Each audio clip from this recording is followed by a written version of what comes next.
Jordan Bianchi, The Athletic. You kind of touched on it a little bit, but amid this winless streak, right, do you kind of find yourself appreciating the wins more often because you realize, they don't always come in bunches like they sometimes do? Yeah, I mean, I think there's definitely been lessons, throughout that certainly have made me enjoy them. But, truthfully, I was already to a point, even before, Texas or, the road to that or even the road to tonight, that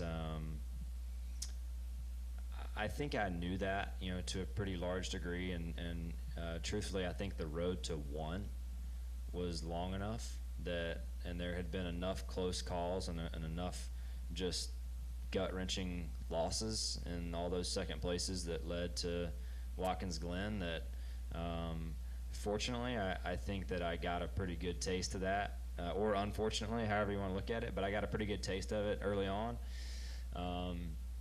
So that I don't think that has necessarily bothered me. I just I just want to be competitive, and it's like I've told you guys before. I think that if you're, for me, satisfaction and showing up on a weekend is, were we relevant? Or were we in contention? Did we actually have a shot? Were we up there with pace and doing the right things? Because I believe that in this sport, if you're doing all those right things, A, that's something to be proud of, and B, if you're doing them regularly, you're going to get your turn.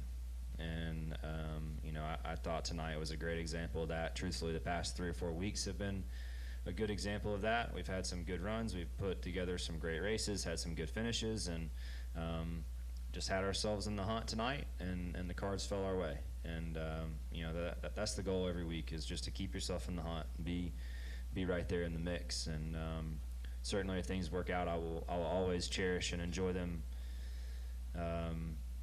as much as possible, because they are hard to win, and nobody has anything promised to them. So I recognize that, and I'll never take that for granted in those moments, and especially to do that here at home.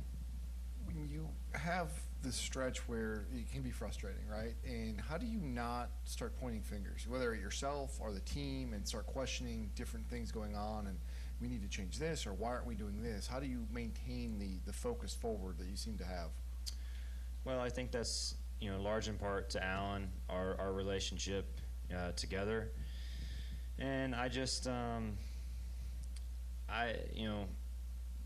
a large part of our group has been the same since I got here. And, obviously Alan and I have been working together for 10 years now, and there have been some personnel changes here and there. So, totally understand that. But when you climb and, when you're fortunate enough to climb the mountain and to be able to stand at the top of the mountain with someone, that's an incredible achievement, right? And that's something that he and I will always cherish and remember, and we did that together, right? And, since then we have,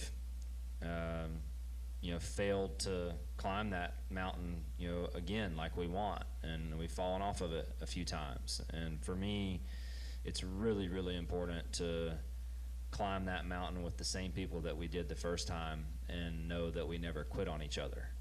That's just an really important piece of the puzzle for me. I'm not sure it would really even feel the same if we all jumped ship. And I alluded to it on TV earlier, but I'm just really proud of all of our guys for not doing just that, and just showing up every week and having great attitudes, and just doing everything in their power to put the car and the product on the racetrack that they do in the car, the effort they put in going over the wall, the way Alan brings intensity to the racetrack and calling races, to meetings, to making sure he's getting everything out of me. Like, it's just all right there. And we have such a good group, and a good, talented group of people that are really driven and motivated, and good people away from the racetrack too, that it's just, you can't quit on that.